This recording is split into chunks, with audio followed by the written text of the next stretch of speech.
Everybody, how's it going? I am really excited to tell you about the organization I was able to study and review for the semester, which is Sabka Sahara.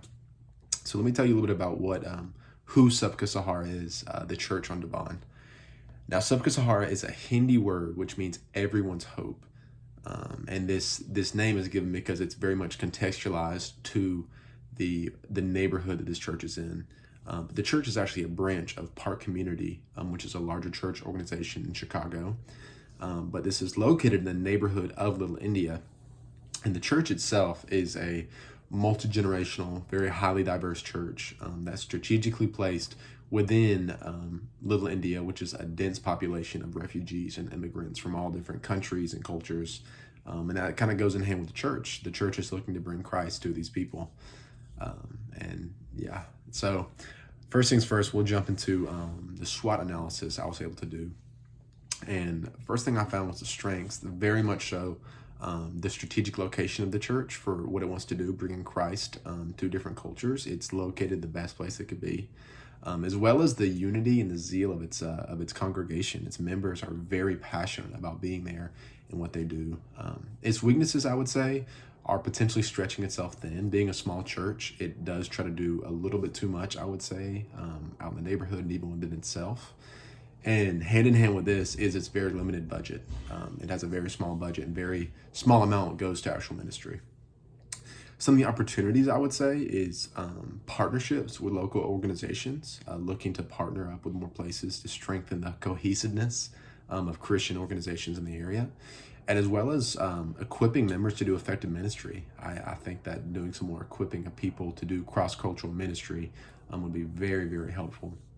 Some of the threats I see would be honestly just some of the reputation of the church, a connection to the community, being such a tight-knit community. Reputation is everything for a Christian church in a very diverse religious environment. And as well, I would say the church population being less reflective of the area it's in. Honestly, having a lot of Moody's come up sometimes is awesome, but it's a hard thing because it doesn't reflect so much the area it's in. Now, I'll say the four goals I got real quickly. Goal number one from this SWOT analysis was to establish strong partnerships with other ministries in the community. Number two was to grow an effective foundation of small groups within the church. Number three was to increase fellowship opportunities amongst Muslims in the community. And number four was to create a cross-cultural training opportunities for church members to take part in. Now, my first action plan was to do research and identify what the local Christian ministries are, establish contact with them, and then bring them together in a meeting.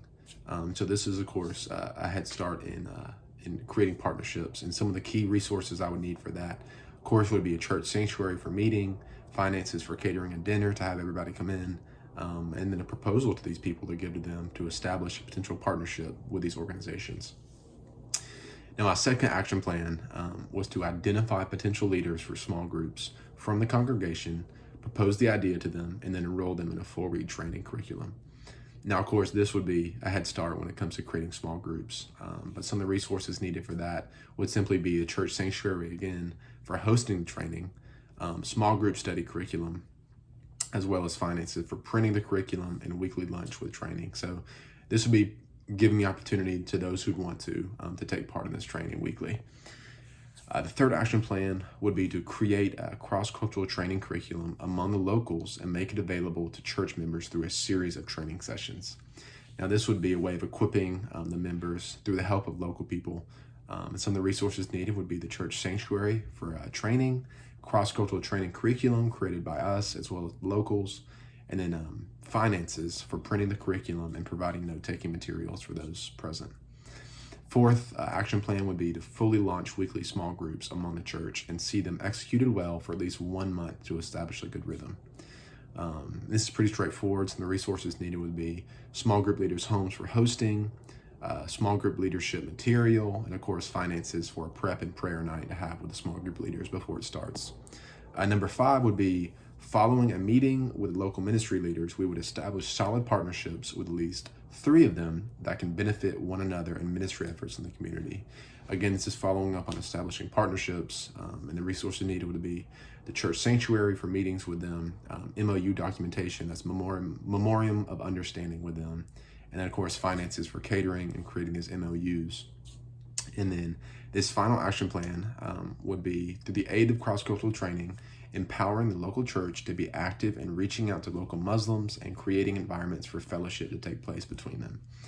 This would be a dinner and chai night. This would be going out and getting groceries, and some of the resources needed would be the church used for a dinner and chai night, finances for providing that, and then of course finances for groceries. So yeah, thank you so much.